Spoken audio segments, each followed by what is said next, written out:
Հիշում եք, ով էր դեմ Հայաստանի դիմակայունությունն ու կարողությունները զարգացնելու օրակարգով 2024 թվականի ապրիլի 5-ին հրավիրված Հայաստան Եվրամիություն Միացյալ Նահանգներ գագաթնաժողովին։ Իհարկե, Ռուսաստանը, Թուրքիան, Ադրբեջանը եւ Հայաստանի ռուսամետ ընդդիմությունը։ Իսկ ով էր դեմ Հայաստանի էներգետիկ կայունությունը, տնտեսական, տեխնոլոգիական աճը խթանող օգոստոսի 8-ի խաղաղության գործարքին եւ Հայաստան Միացյալ Նահանգներ ռազմավարական կանոնադրությանը, իհարկե, Ռուսաստանը եւ Հայաստանի ռուսամետ ընդդիմությունը։ Ով է դեմ Բրյուսելում ստորագրված Եվրամիություն Հայաստան ռազմավարական օրակարգի մասին փաստաթղթին, իհարկե նույն Ռուսաստանը, Ադրբեջանը եւ Հայաստանի ռուսամետ ընդդիմությունը։ Ադրբեջանի արտգործնախարարությունն էլ նախորդին հայտարարել է, որ դեկտեմբերի 2-ին ստորագրված Եվրամիություն Հայաստան ռազմավարական օրակարգի մասին փաստաթուղթը հակասում է Ադրբեջանի հետ խաղաղության օրակարգին եւ Երևանից ու Բրյուսելից ակնկալում են արդեն իսկ ստորագրված փաստաթղթից Բաքվին դուր չեկած ձևակերպումների հեռացում։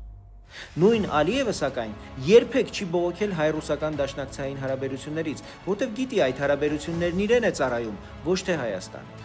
2020-ի 44-օրյա պատերազմի ընթացքում եւ դրանից հետո Ռուսաստանը Ադրբեջանի հետ մի խնդիր էր լուծում՝ թույլ չտալ հայկական բանակի վերականգնում, 2021-ին, 22-ին Հայաստանում եւ 2023-ին Արցախում ռուսների հետ ծրագրված հարձակումներով հասնել հայկական պետականության չեղարկման, Հայաստանը խցկելով Ռուսաստան-Բելարուս միութենական պետության կազմ։ Այս բոլորը չհաջողվեց անել Հայաստան Միացյալ Նահանգներ, Հայաստան Եվրամիություն, Հայաստան Հնդկաստան եւ այլ ուղղություններով կատարված աշխատանքի շնորհիվ։ Նույն Ալիևը հիմա բողոքում է Եվրամիություն Հայաստան ռազմավարական հռչակագրից, որտեղ այնտեղ գրված է ամենից վտանգավորը իր համար։ Ադրբեջանը ռազմական ուժ է կիրառել Արցախի դեմ, իսկ Արցախահայությունը դարձել է փախստական, այսինքն ֆիքսվել է էթնիկ զտումը եւ վերադարձի իրավունքը։ Միևնույն հռչակագիրն ուժեղացնում է Հայաստանի միջազգային պաշտպանվածությունը, Եվրոպական միության դիտորդական առաքելությունն ու պաշտպանական աջակցությունը։